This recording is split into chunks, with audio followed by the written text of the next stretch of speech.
Chapter 1. The Old King's Secret. There was once an old king. He had no son to be king when he died. His people were very worried. "Who will be the next king?" they asked. But before the king died, he revealed a secret. His only daughter, the princess, had a child. In secret, she married an ordinary man, and they had a son. Some people said her husband was an artist, and some people said he was a musician. But his identity was a mystery, and nobody knew about their sacred son. When the baby was a week old, some men took him while his mother was sleeping. The princess died immediately. Some people said for sadness. Other people said someone gave her poison in a cup of wine. The men left the baby with a very poor family. This poor family lived in the forest, and the boy became a shepherd. He looked after goats all day. The old king made an important decision. "The boy must be the new king when I die," he said. He sent his servants into the forest. "Find the boy and bring him here." The servants found the boy and brought him to the palace. When the boy arrived, he was very happy. He immediately fell in love with all the beautiful things around him. He took off his old leather tunic and put on his fine new clothes. Then he began to explore the castle. He ran from room to room, admiring all the beautiful statues, paintings, and jewels in the palace. The people of the city talked about him. "The young king spends all his time admiring statues," they said.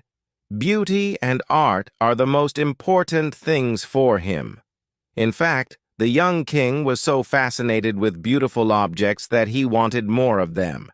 He sent merchants to India to buy ivory and jade. He sent men to Persia for silk carpets, and others to find amber in the north. He sent servants to look for green turquoise in the magic tombs of the Egyptian kings.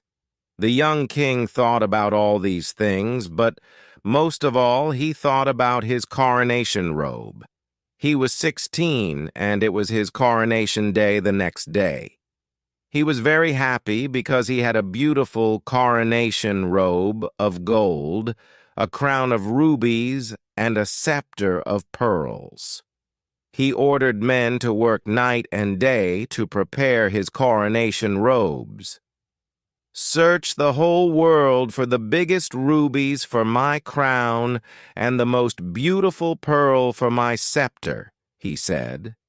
The young king was in his beautiful bedroom, and he was thinking about his coronation robes.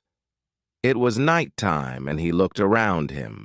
The room was full of silver and gold and beautiful colors. Through the window, he could smell the perfume of jasmine, he could hear a nightingale singing, and he could see the moon shining. Servants arrived and put flower petals on his pillow. He was very happy. Tomorrow was his coronation day. He played beautiful music on his lute, and at midnight he closed his eyes and went to sleep. That night, the young king had a dream. Chapter 2. The Dreams. This was the young king's dream. He is in a horrible, dark building. There is a terrible smell. The small windows have bars, and not much sunlight can enter. But in the poor light, the young king sees lots of people working. They are making cloth. They are very thin. Their faces are hungry, and their hands tremble because they are tired. Pale, ill children sit in the dark corners of the room. The young king watches them. A man speaks to him angrily and asks, "Why are you watching me? Are you my master's spy?" "Who is your master?" asks the young king. "A man like me. But I have poor clothes, and I am very hungry.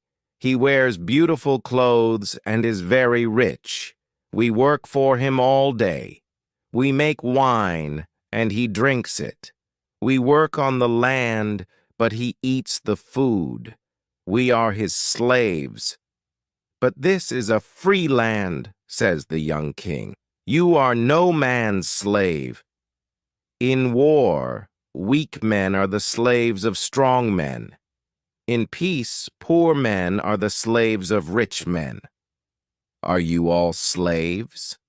Yes, the women and the children, the old and the young. Suddenly, the young king sees the cloth on the machine. It is gold. The young king is terrified. You are making some very beautiful gold cloth. What is it? It is for the coronation robe of the young king, the man replies. When the young king heard this, he screamed and woke up. But then he saw the yellow moon at the window and soon slept again. He had another dream. This was his second dream. He is on a long boat. The sun is very hot, and 100 slaves are rowing the boat and working. The master of the boat is giving orders. He is black like ebony and has a red silk turban on his head. In his ears he has big silver earrings. Someone is whipping the slaves while they work. Finally, the boat arrives in a small bay, and the master throws the anchor and a long rope ladder into the sea. Some men take the youngest slave. They tie a heavy stone to him and throw him into the sea. The young slave disappears into the water but returns to the boat many times. Every time he returns, he has a beautiful pearl in his hand. The master of the ship looks at the pearls and puts them into a little green bag. The young slave returns to the boat for the last time. He is very pale and tired. In his hand he has a very beautiful pearl. The pearl is round and white like the moon. But the young slave's ears and nose are full of blood. He falls and dies. But the master of the boat laughs. He takes the pearl from the young slave's hand, and the other slaves throw his dead body into the sea. This pearl is for the scepter of the young king, he says. When the young king heard this, he screamed and woke up, but he saw the stars at the window and soon slept again. This was his third and last dream. He is in a tropical forest.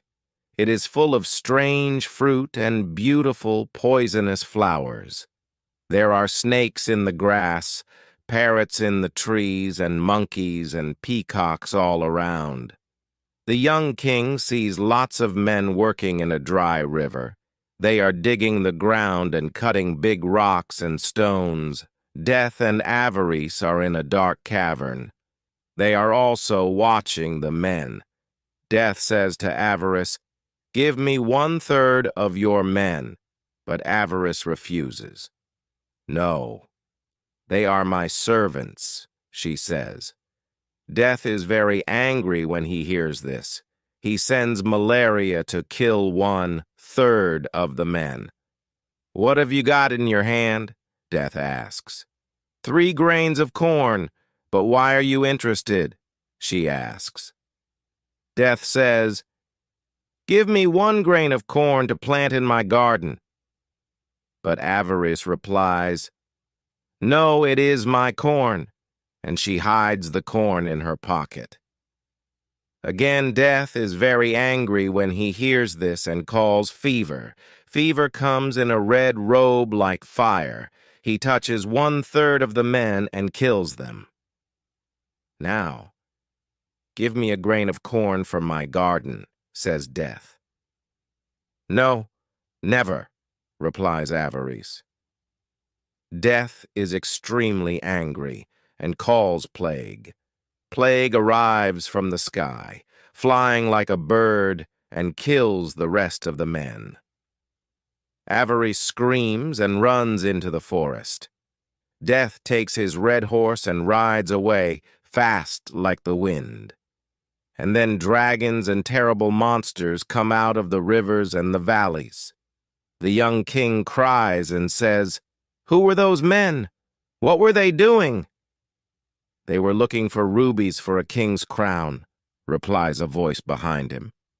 The young king turns and sees a man in white. This man has a mirror in his hand. "Which king?" he asks. "Look in this mirror, and you will see the king," replies the man in white. He sees his face in the mirror, screams, and wakes up. He sees the sun shining at his window. It is his coronation day. Chapter 3. The Coronation. A servant arrived with the coronation clothes. They were extremely beautiful, but the young king remembered his dreams. "Take these clothes away. I don't want to wear them," he said. "Is this a joke, Your Majesty?" asked the servant. But the young king told him about his dreams. "In my robe there is sadness and pain. In the rubies there is blood, and in the pearl there is death," he said. The servant replied, "Please forget your dreams. Put on the robe and the crown. The people will not recognize a king without a crown and a scepter." But the young king put on his old tunic from the forest and took his shepherd's staff. "I arrived in the palace with these clothes, and I will leave the palace with these clothes," he said. "Now I am ready for my coronation." A servant asked him, "Where is your crown?" And he took a briar of thorns from his balcony. "This will be my crown," he replied. The young king rode his horse to the cathedral. The people laughed when they saw him. "This is not the king, but the king's servant," they said.